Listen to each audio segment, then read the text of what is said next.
Hi guys, Kai here with Level 5. We're here to talk about shoulder range of motion and how it's not always your shoulder that's bugging you. So, just to start off, I'm going to give you 3 parts of information to help you understand how come your shoulder pain isn't from your shoulder. The first thing we're going to take a look at is the position of your feet. If you look down, you'll notice that one foot points out more than the other.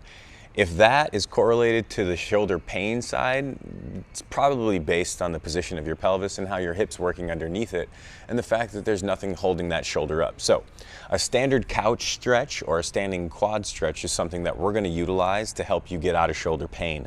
Normally, it's all focused on getting the stretch out of the muscle in the front of your quad. What we're really going to focus on is making sure your pelvis is level and that your knee stays directly in line with your hip socket. So, for the couch stretch, what you're going to do is put the top of your foot next to the wall and bring your knee down to the floor. That means that your shin will be flush with the wall. You'll take a lunging step forward. Now from here, most of the time, what you do is lean back to try to get a stretch out of your quad. Rather, I want you to sit into the hip with the foot on the ground. As you sit in and push your butt down, lean back through your belly button rather than arching your back, and you'll start to feel the tug in your opposite quad muscle.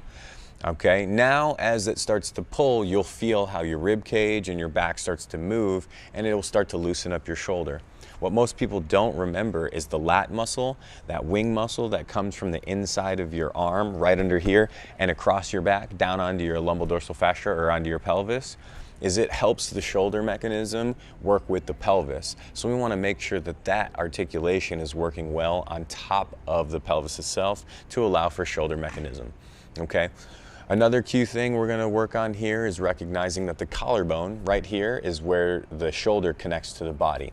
All of this muscle up here, it just needs to be loosened in the proper leverage to allow for movement of the humerus and how the scapula, the shoulder blade in the back, moves together. So the second thing we're going to do is a rotator cuff. It's part of a sequence that you've seen before all over the place. Stand or kneel with the outsides of your feet straight. Make sure your hips are directly under your shoulders. Your thumbs are going to be facing one another in front of you as you laterally lift your arms.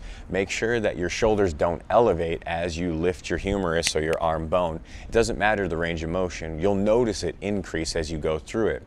Do this in sets of 20 or 30, or if you feel like you have a high level of athleticism, try doing 50 to 100 at a time. What this will do is start to loosen up the front of the shoulder and get the back of the shoulder to start to stabilize the way it's supposed to properly.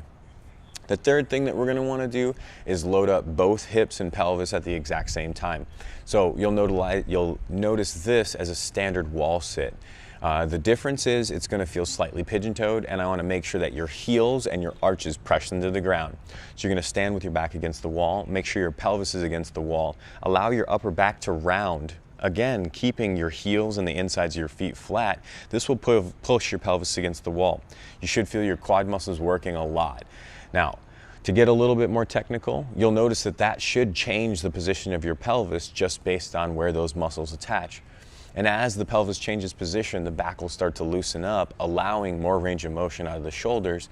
Generally, shoulder pain comes from the compensation of the shoulder trying to help the hip or pelvis. Like what you heard? Want to get more videos to give you information on how to get more out of your body?